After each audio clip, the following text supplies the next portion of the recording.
Merci. La parole est à Monsieur Philippe Meunier. Merci, Monsieur le Président. Ma question s'adresse à Monsieur le Premier ministre. Gouverner, c'est prévoir. Après cette série d'attentats perpétrés par des islamistes, dont certains ont la nationalité française, la colère gronde dans nos villes et nos campagnes. Nos compatriotes ne supportent plus, et avec raison, de voir leur identité de Français ainsi dégradée et bafouée. Le 4 décembre 2014, votre majorité a balayé d'un revers de main notre proposition de loi visant à déchoir de la nationalité française les islamistes binationaux, proposition qui n'a pas besoin d'une révision constitutionnelle. Le 2 avril dernier, après les attentats de janvier, nous avons redéposé une seconde fois cette proposition de loi que vous avez à nouveau écartée, sous prétexte que la législation actuelle était suffisante.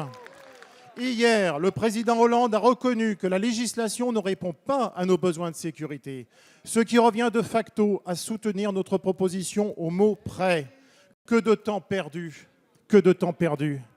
Mais si déchoir de la nationalité française les islamistes est une nécessité absolue pour expulser du territoire ces traîtres à la nation, il est tout aussi important d'accorder la nationalité française avec parcimonie.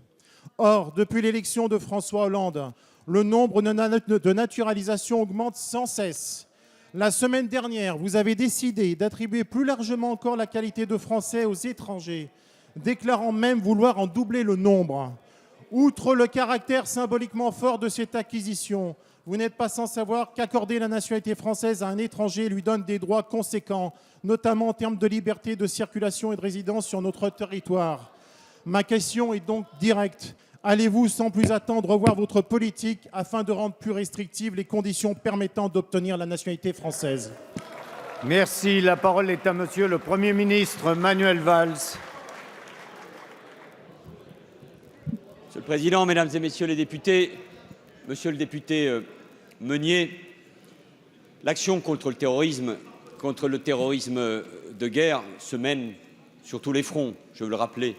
Il n'y a pas une mesure en particulier, personne d'ailleurs ne le dit, qui permettrait de régler le problème. Il se mène d'abord, je veux le rappeler, Jean-Yves Le Drian a eu l'occasion de le souligner, sur le terrain extérieur et en frappant Daesh, l'État islamique, en Irak comme en Syrie.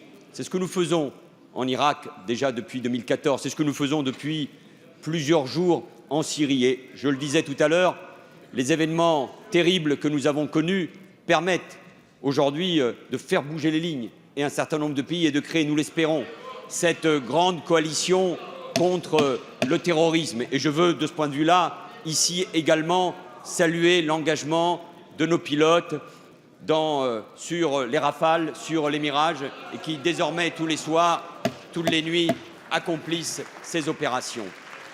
Semaine sur le front intérieur, bien évidemment, qui peut l'ignorer. Et ce sont les moyens que nous allons donner à la police, à la gendarmerie, aux services de renseignement, aux services de justice, aux douanes. Ces moyens en termes d'hommes, de femmes, de postes, que nous n'avons cessé d'augmenter depuis 2012 et nous allons poursuivre.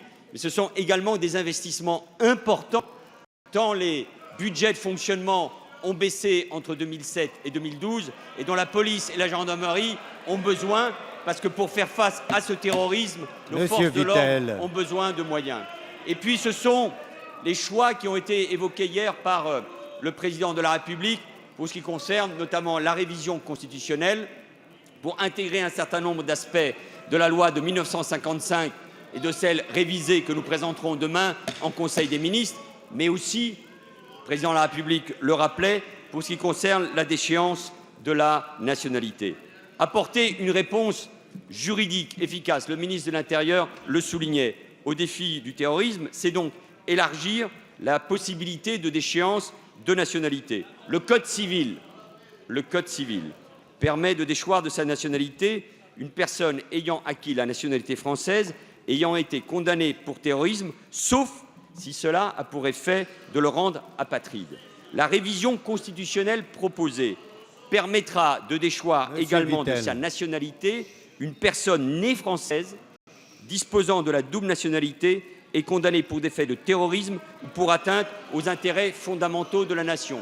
Je vous réponds donc très précisément. Enfin, monsieur le député, pour conclure, dans ce débat, avec la colère, les angoisses, les peurs de nos concitoyens, je pense sincèrement que nous avons une responsabilité.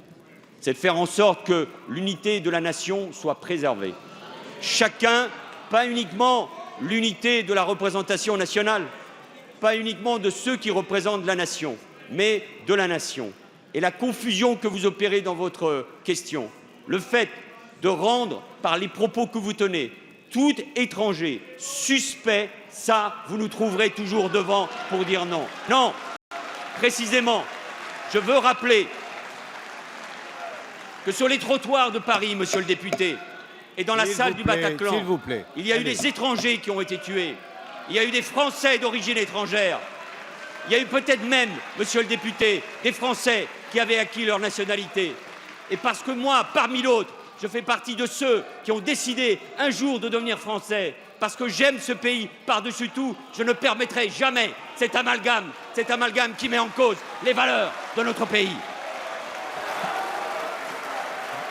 Merci, merci, merci.